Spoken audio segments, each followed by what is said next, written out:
Hello and welcome to this tutorial. अगर आप SolidWorks में एक एब्सोल्यूट बिगनर हैं और स्क्रैच से सॉलिडवर्क्स सीखना चाहते हैं तो आप बिल्कुल सही जगह पे आए हैं, क्योंकि हम यहाँ पे सॉलिडवर्क्स को कैसे स्टार्ट करना है से लेके कॉम्प्लेक्स मॉडल्स बनाना तक सीखेंगे। जैसे ही हम सॉलिडवर्क्स डाउनलोड करते हैं या हम अगर कोई सिस्टम लेते हैं जिसमें सॉलिडवर्क्स ऑलरेडी इंस्टॉल्ड है तो हमें बहुत सारे सॉलिडवर्क्स रिलेटेड आइकन्स देखने को मिलेंगे, जिसे देख के आप थोड़ा कंफ्यूज हो सकते हैं। लेकिन आपको सबसे पहले सिर्फ वो आइकन यूज़ करना है, क्योंकि अभी हमें फर्स्ट में सिर्फ वही आइकन यूज़ है जिसमें सिर्फ सॉलिडवर्क्स और आपका वर्जन लिखा होगा।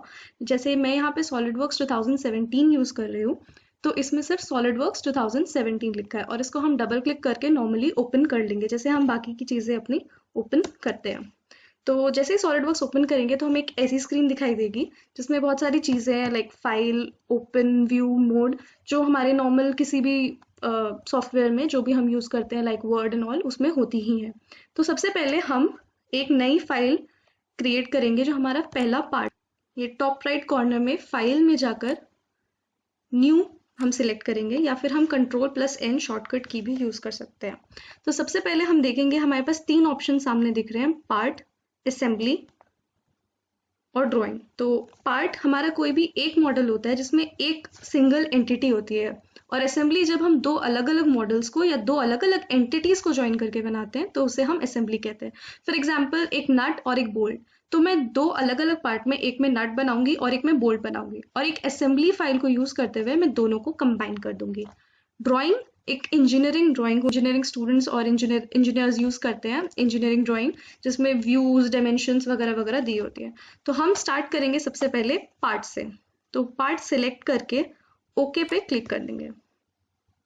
तो हम जैसे ही पार्ट खोलेंगे तो यहाँ बहुत सारे बटन्स, ऑप्शंस वगैरह वगैरह आएंगे जिसे देख के थोड़ा सा डर लगता है, बिगनर को तो लगता ही है। तो सबसे पहले हमें कुछ नहीं देखना है, जितना सिर्फ हमें ये कॉर्नर वाली बार पे फोकस करना है, जो हम यहाँ सिर्फ अपने ट्री मैनेजर पे फोकस करेंगे और बाकी सारा पार्ट इग्नोर कर देंगे। इसमें बहुत सारे ऑप्शंस हैं जैसे feature manager, design tree, property manager, configuration manager, dim expert manager और डिस्प्ले मैनेजर। इन सबको इग्नोर करके सबसे पहले हमें फीचर मैनेजर, जो कि फर्स्ट वाला है जिसमें एक ब्लॉक बना हुआ है, उस पर ध्यान देना है। फीचर मैनेजर के बाद अब हम ये ऊपर वाली बार की अगर बात करें तो इसमें बहुत सारी चीज़ें हैं जिसमें से सबको इग्नोर करके अभी आपको सिर्फ सेकेंड ऑप्शन जो कि स्केच आएगा उस पर ध्यान देना है। स्केच में जब आप ऊपर देखेंगे तो यहाँ कॉर्नर में स्केच लिखा आएगा, जिसका मतलब है एक नया स्केच स्टार्ट करना। जैसे ही हम एक स्केच ओपन करेंगे हमें सामने कुछ इस तरह तीन प्लेन्स दिखेंगे, और हमारा जो मैनेजर है वो प्रॉपर्टी मैनेजर से फीचर मैनेजर से प्रॉपर्टी मैनेजर पे शिफ्ट हो जाएगा। एक स्केच वर्किंग है या नहीं, यानी अभी एक स्केच पे आप एडिट कर सकते हैं या नहीं, ये शो होगा यहाँ पे। इस कॉर्नर में अगर ये क्रॉस बना रहा है इसका मतलब आप अभी एक स्केच में हैं, और इसके आप अगर एग्जिट करना चाहते हैं तो ये क्रॉस हमें सिलेक्ट करना होगा। तो यहाँ पे हमें देखना है कि हमें कौन से प्लेन पे बनाना है। कौन से प्लेन पे बनाना अभी शुरुआत में मैटर नहीं करता, लेकिन आगे बहुत मैटर करेगा। तो मैं अगर एक स्केच बनाना चाहती हूँ तो मैं टॉप प्लेन सिलेक्ट करती हूँ। तो अभी स्केच खुल गया है। अब यहाँ पे हमारे पास दो ऑप्शंस आ रहे हैं, ये जो कि जिसका मतलब है कि आप स्केच को रीबिल्ड करके यानी सेव करके स्केच से बाहर निकलना चाहते हैं, और ये क्रॉस मतलब बिना स्केच को सेव करे स्केच से बाहर आना चाहते हैं। यहाँ पे हमें एक ये एरो हेड्स शो हो रहे हैं जो कि हमारा ओरिजिन का साइन है, ये ऑरेंज पॉइंट ओरिजिन होता है। अब हम देख सकते हैं कि यहाँ हमारे फीचर मैनेजर में स्केच शो हो रहा है, स्केच 1 मतलब, और इसके साइड में ये नेगेटिव का साइन, इसका मतलब हमारा स्केच अभी ये वर्किंग है, इसमें अभी एडिटिंग हो सकती है।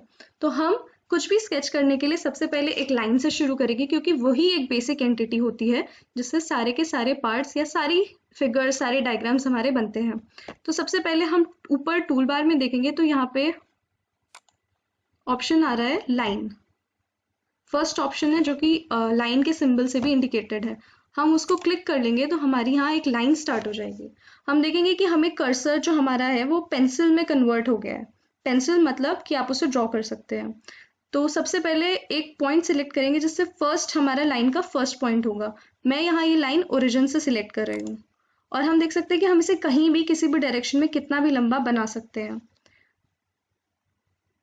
सॉलिडवर्क्स एक इंट्यूटिव इंटरफेस है, जिसका मतलब है कि जैसे जैसे हम इसके साथ वर्क करते हैं हमें ये अपने आप समझ में आता जाता है।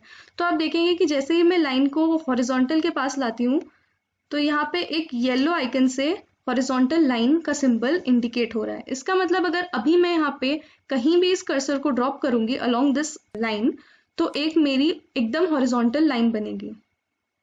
मैंने यहाँ पे इसको ड्रॉप कर दिया और ये लाइन बन गई है। अभी भी मेरी पेंसिल वर्किंग है, और अगर मैं इसे कहीं भी ड्रॉप कर दूंगी तो वहाँ एक और लाइन क्रिएट हो जाएगी। लेकिन मेरे को ऐसा नहीं करना है, और मैं इसको कहीं भी स्टॉप करना चाहती हूँ तो मैं सिंपली अपने लेफ्ट हैंड से एस्केप की प्रेस करके लाइन स्टॉप सकती हूँ।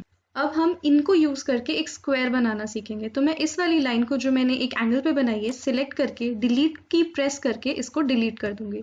अब मैं दोबारा से स्केच पे जाके लाइन सिलेक्ट करूंगी। पेंसिल आइकन हमारा दोबारा से वापस आ गया है। अब मैं इस जो एग्जिस्टिंग मैंने हॉरिजॉन्टल लाइन बनाई थी उसके एक एंड पॉइंट सिलेक्ट करके एक लाइन क्रिएट करना शुरू करूंगी। अब हम यहाँ देख सकते हैं एक येलो डॉटेड लाइन यहाँ पर 4 डॉटेड लाइंस हमें परपेंडिकुलर दिखाई दे रही हैं, जो कि हमें इंडिकेट करती हैं ताकि इस लाइन को हम किस एंगल पे बनाना चाहते हैं। तो मैं इस लाइन को सिलेक्ट करके एक वर्टिकल लाइन क्रिएट करूंगी कहीं पर भी, और उसको वहां पर ड्रॉप कर दूंगी। दोबारा से मुझे vertical, horizontal, yellow dotted lines दिखनी शुरू हो गई है। अब मैं इस लाइन को फिर से ले जाकर हॉरिजॉन्टल लाइन के साथ साथ एक्सटेंड करूंगी। जब मैं देखती हूँ कि मैं इसे ओरिजिन के पास लाती हूँ तो ये अपने आप एक मुझे डॉटेड लाइन शो करने लगता है। मैं यहीं पर इसको ड्रॉप कर दूंगी और फिर से मेरे को यही प्रोसेस कंटिन्यू करके ओरिजिन पे वापस मीट करा दूंगी। ये एक क्लोज्ड एंटिटी बन गई है, और मैंने इसीलिए मैं देखती हूँ कि ये जो मेरी क्लोज्ड एंटिटी है, एक रेक्टेंगल बनाई है, अंदर से शेडेड है। कोई भी जब आप डायग्राम बनाएंगे और वो शेडेड होगा, इसका मतलब ये एंटिटी चारों तरफ से क्लोज्ड है, इसमें कोई भी ओपनिंग कहीं भी नहीं है। अब ये जो है, मैं देख रही हूँ नीचे वाली लाइन तो ब्लैक आ रही है लेकिन बाकी लाइंस ब्लू आ रही हैं। ब्लैक होने का मतलब फुल्ली डिफाइंड, मतलब ये इसके सारे पैरामीटर्स डिफाइंड है और बाकी लाइंस मूव कर सकती है। मूव कर सकती है, ये फिक्स्ड नहीं है। इसको शो करने के लिए हम देख सकते हैं यहाँ नीचे बार में अंडर डिफाइंड लिखा आ रहा है, इसका मतलब ये फुल्ली डिफाइंड नहीं है। फुल्ली डिफाइंड करने के लिए हमें डायमेंशंस की जरूरत होगी। तो डायमेंशंस, हमें हर एक एक लाइन को डायमेंशंस देनी होगी, उसकी लेंथ डिफाइन करनी होगी। इसके लिए मैं यहाँ पे स्केच के ऊपर स्मार्ट डायमेंशंस टूल है, इसके पास जाके इसको सिलेक्ट करूंगी। स्मार्ट डायमेंशन जैसे ही सिलेक्ट होगा, कर्सर के नीचे एक एरो हेड वाला सिंबल शो होने लगेगा।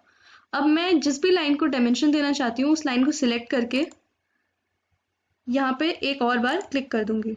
तो मेरे पास एक ऑप्शन आ गया है जिसमें मैं टाइप कर सकती हूँ कि मेरे को अपनी लाइन की लेंथ कितनी चाहिए। तो यहाँ पे मैं 10 सिलेक्ट करके एंटर कर दूंगी। तो मेरी ये लाइन अब 10 मिलीमीटर हो गई है। इसी तरह से ये लाइन और ये लाइन, क्योंकि इसके परपेंडिकुलर है, ये अपने आप डिफाइन हो गई है और इसलिए ये ब्लैक हो गई है। लेकिन सबसे ऊपर वाली लाइन अभी भी डिफाइन नहीं है और इसलिए ये अभी भी ब्लू है। इसको भी सिलेक्ट करके मैं 10 अगर करने की कोशिश करूंगी तो यहाँ पे सब कुछ येलो हो जाएगा, और यहाँ पे येलो होने का मतलब है ओवर डिफाइंड। क्योंकि ये दोनों लाइंस पैरेलल हैं और पैरेललोग्राम की प्रॉपर्टी की वजह से इस लाइन को भी 10 होना ही है। तो अगर मैं इसको बोलती हूँ कि अभी भी ये 10 हो तो ये गलत होगा और ये ओवर डिफाइंड हो जाएगी, इसलिए मुझे वो सिलेक्शन हटाना होगा। तो अभी हमें इसको बताने के लिए सिर्फ एक डायमेंशन की जरूरत है, वो है वर्टिकल लाइन की डायमेंशन। इसलिए मैं वर्टिकल लाइन सिलेक्ट करके इसको भी 10 कर देती हूँ। तो अब मेरा ये एक स्क्वायर बन गया है जिसकी डायमेंशन 10 और 10 है। और जैसे आप देखेंगे पूरी की पूरा डायग्राम ब्लैक हो गया है और नीचे भी हमारे को फुल्ली डिफाइंड मिल गया है।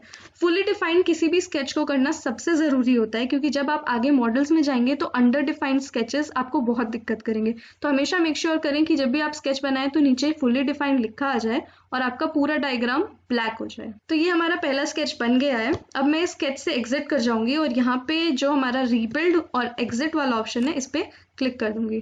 तो हमारा ये पहला स्केच बन गया है। सो कंग्रेचुलेशंस, आपने अपना पहला स्केच बना लिया है। अब हम इसको सेव करेंगे। सेव करने के लिए वही जैसे हम किसी भी चीज़ में सेव करते हैं, फाइल में जाके सेव पे क्लिक करेंगे, और हाँ, जहाँ पर भी हम अपनी फाइल सेव करना चाहते हैं उसको जो भी नाम देना चाहते हैं उस पर क्लिक करके उसको सेव कर देंगे। Thank you for watching my video, and आगे इसी तरह और सॉलिडवर्क्स सीखने के लिए प्लीज़ मेरे चैनल को सब्सक्राइब करें। थैंक